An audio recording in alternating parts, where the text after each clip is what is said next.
All right, guys, it's going to be good to be back home, facing a very good Buffalo Bills team that's playing good football. Sean's done a great job with those guys. They play good defense. They run the ball very effectively. They play smart. They play tough. They're physical.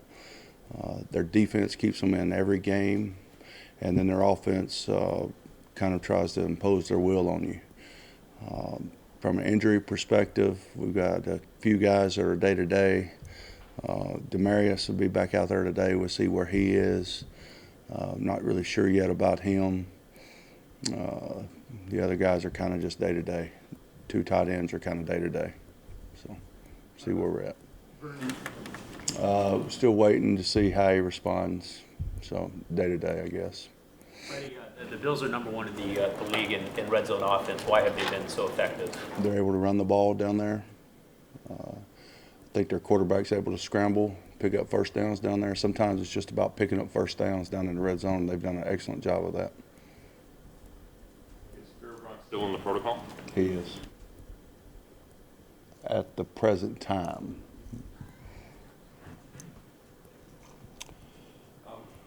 Freddie, are you guys thin at safety? Like, you need to make a move with Eric and then Jermaine not being here anymore? I think we still got some guys back there that we have a lot of confidence in. Getting Demarius back would definitely help. So hopefully we'll see how he is this week. Freddie, the NFL's a copycat league, but can you explain why they went away? It seems like all teams went away from the two-back system that was always so effective, even Ernest Biner, Kevin Mack, and the history of the NFL, and now it's like one back and the fullback just blocks. Yeah, I think I don't really know the answer to that. I think it probably has to do with so much sub personnel being played from the standpoint of one tight end, three wide receivers. Probably has just as much to do with that as anything. Do you have plays that you'll have a Hunt and Chubb in the backfield together?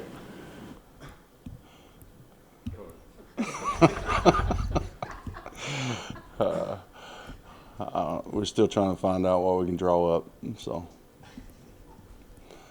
Do you find it a creative opportunity because of they're both versatile enough to run and catch? I mean, it's not a standard two-back look, I would think. Yeah, I definitely think both of their skill sets offer you plenty of opportunities to do a lot with those guys. They're both excellent runners, and they both catch the ball very well out of the backfield. They're good protectors. That makes them good all-around running backs. At a couple points last week, Baker talked about frustration. How do you prevent that really getting into a young quarterback's head? He has to have the mindset of the game of football is tough. It's a tough game played by tough people. Baker's a tough individual, mentally and physically. Baker will be fine. He just has to understand to stay in the moment, and I think he does.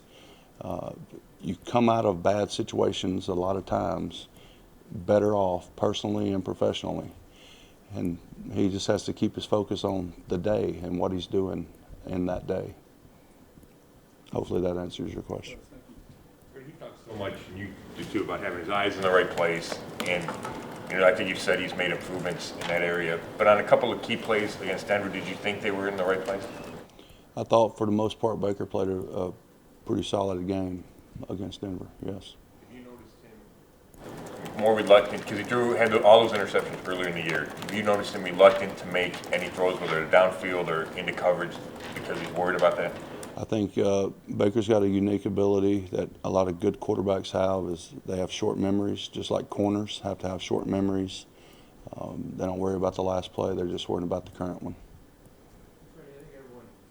Not everyone, but most people assume that, because Kareem's coming back, he can just, march right onto the field and do what Kareem Hunt has done in his career. But based on what you've seen these 2 weeks that he's been able to practice for you, what are the realistic expectations on the type of load that he might be able to carry? Some of that's dictated by the game, but I think Kareem's ready to play. Have you seen Kareem grow since he got here? I mean, obviously off the field, you said that was a big priority. How have you seen him grow off the field, on the field, since he's been here? I think Kareem fits in our locker room very well from a standpoint of personally. Professionally, everybody knows what he can do, but Kareem's been a good person since he's been here, and I know it's important for him to continue to make strides in that area. Football will take care of itself. Experiences, what has it taken for an offensive line to build cohesiveness throughout a season, and is this group having that opportunity to do that? One more time, I'm sorry. Through your experience, what has it taken for an offensive line to build cohesiveness throughout a season, and do you think this group now has an opportunity to do something like that? You know, I think you're always trying to find different roles for people. I think these guys have done a good job of adjusting to their role and being willing to change that role at any given moment. I think that makes a good offensive line. I think you always want continuity, but sometimes your needs change during the course of the season, during the course of a game. And I think these guys have the innate ability to change those and never look back. Nick has been one of the most effective players in the entire NFL this year. How do you balance getting Kareem involved with not letting that cut into Nick's production or his opportunities? You know, I think Nick's about one thing only, is winning. Nick gives us a great opportunity to win. I think we're adding another chip to the puzzle to increase those chances too. I don't think either one of those two are very selfish at all. So whatever gives us the best chance to win. The fact that you have had Kareem Hunt able to practice these 2 weeks, how much will that help him once he found, the game comes up there? It's helped us tremendously from the standpoint of feeling confident that he knows what to do and how to do it, and it's helped him from the standpoint of being in physical condition. It's a lot different than being in good shape and having endurance. The difference between having endurance and being in shape is being in shape, you can go out and run a bunch of wind sprints. Having endurance is what you need for football, and that's to play after play after play after play and never coming off the field. So he's building his endurance during the course of these last 2 weeks. Would it be a little bit exhausting for guys on a defense to be out there the whole game against one top-level back, and here comes another top-level back, but he's fresh? And what are the elements that to make it beneficial to have two top-level backs? I certainly hope so, because we need we need them to drain some energy or whatever word you used for that. They're very good on defense. They're very active. They're tough. They're physical. They play hard. So anytime somebody plays hard, you'll take all the help you can get. David Joker got his pass. I know he's maybe been a guy that could come back off IR. How close is he, if that is an option? We're really just taking that day to day and judge that down the road when he's eligible. How'd Tyler play Sunday? I thought he was solid. There's some things definitely in the run game he could get better at. He'd be the first to admit that, but that's his first, significant action since he's been with us. He's spotted here and there, but it's his first significant action, and I think he'll get better, continue to get better. Will he stay there? Probably. Is there any chance Forbes comes in and starts right away? I guess there's always a chance. When we talked to John Dorsey during that bye week, he said that Chris Hubbard has to become more consistent. Has that happened, or how has he been playing? Because we always talk about Greg Robinson. I think everybody up front is looking for more consistency. We're looking for more consistency outside from every area, defensively, offensively, special teams, just everything. We're always searching for consistency, and I think Hub would be the first to tell you that he's not as consistent as he wants to be, but he gets in the fight, and he fights and battles and does a pretty good job. I hesitate to ask this question, but No. I'll ask it. What do you make of Baker shaving twice during that game? I'll hold that opinion to myself, but I don't know. That story, why you did it? No, I think they have the shave for November thing, and I'm not really sure. I don't know. I didn't know he shaved the day of the game. I don't really know. I don't look at faces that much as far as their facial hair and stuff. I don't know how to answer that. Has How'd you know when he shaved? How'd you know when he shaved? Well, it's all over Twitter. I mean, they walk into the game with a beard, then he went to Fu Manchu, and then when he met the media, he was down to a single mustache. Really? I didn't know. I thought he had a mustache, but Fu Manchu, did he? Huh. Appreciate the heads up on that, though. Freddie, before the season, Joel Bitonio, I read a quote from him that said Baker plays without fear. And I thought that really summed up what we saw from him well last year. And I know Scott asked about reluctance. It's kind of a different word, probably a similar point, but does he need to get back to that more? Is there a thing where maybe he's trying to avoid the interceptions too much, not letting it loose? What do you think about that? Protecting the football is the number one job of the quarterback. The number two job is to continue to play fearlessly, all right? Because you're never going to make those plays until you do. I think he does a good job of putting things behind him and moving forward. Listen, all the interceptions is not on him, all right? There's a lot that goes into that. I've told you guys that before. So I don't think he bats an eye and he does not think about the last throw. He only thinks about the current one. Some of those situations you may be talking about are dictated by the situation. So I think everybody needs to just be more consistent. I think everybody realizes that. We need to execute better. We need to be where we're supposed to be. We need to throw the ball where we're supposed to throw it. We need to run and block the way we're supposed to run and block. We need to have gap responsibility on defense. We need to have coverage responsibility on defense. And we need to hold each other accountable for doing that. How hard is it for a young quarterback to balance those top two jobs that you mentioned?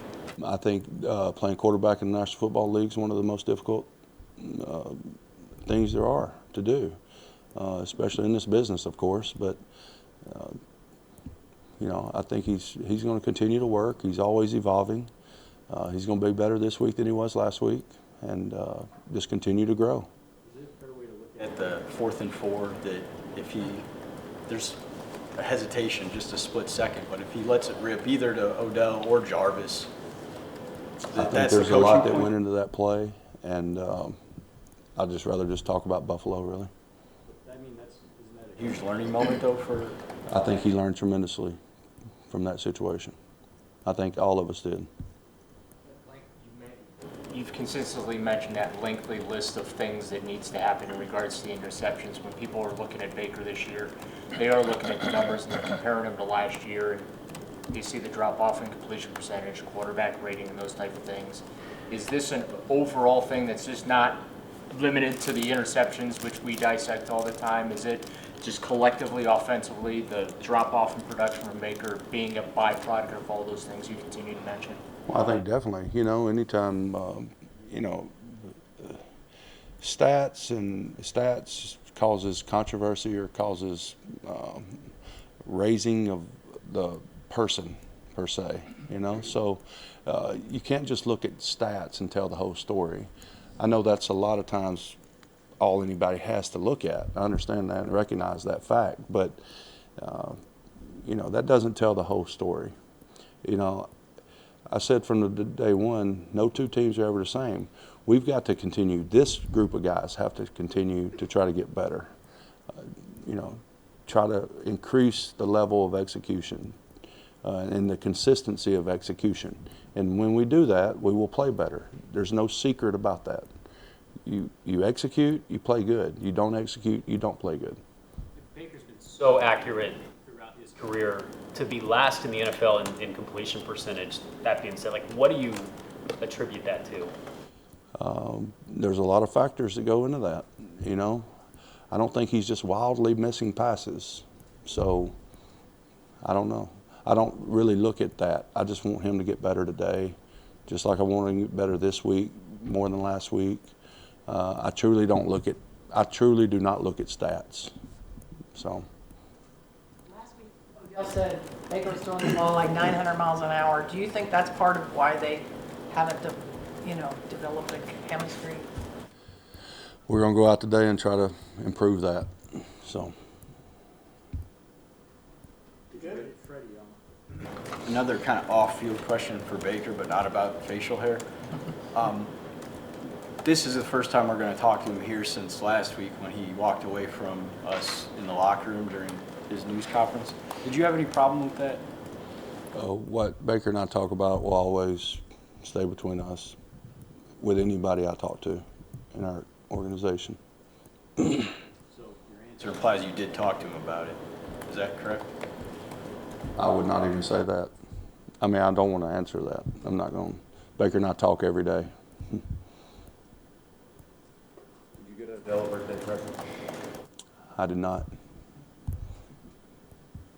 you sign the scooter that Jarvis got him? I did not. Did you take it for a spin?